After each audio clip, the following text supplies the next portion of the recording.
of abounding happiness. Great is the thirst for happiness, and equally great is the lack of happiness.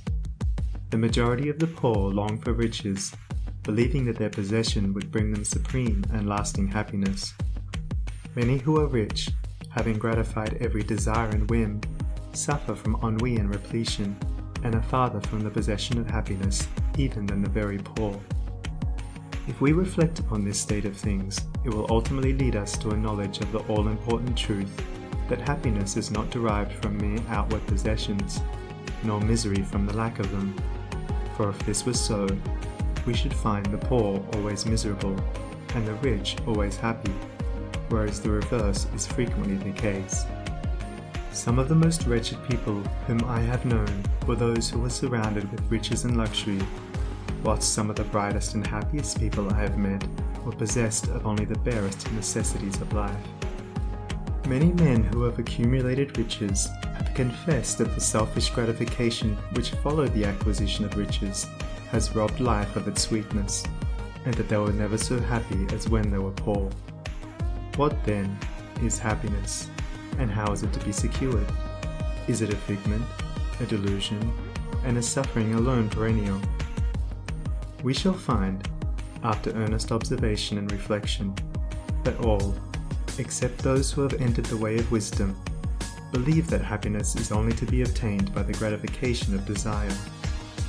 It is this belief, rooted in the soil of ignorance, and continually watered by selfish cravings, that is the cause of all the misery in the world.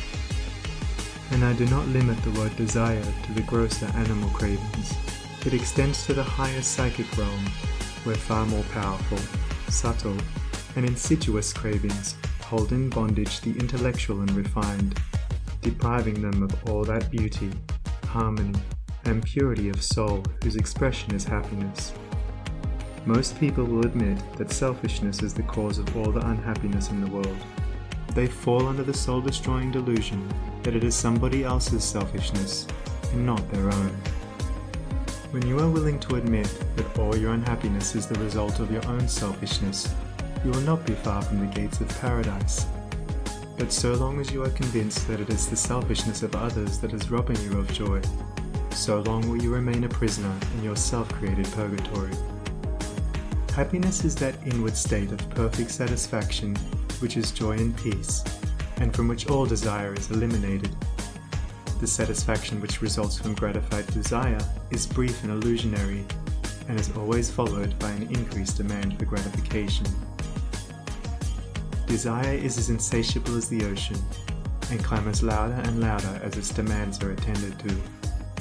It claims ever-increasing service from its deluded devotees, until at last they are struck down with physical or mental anguish, and are hurled into the purifying fires of suffering. Desire is the reign of hell, and all torments are centered there.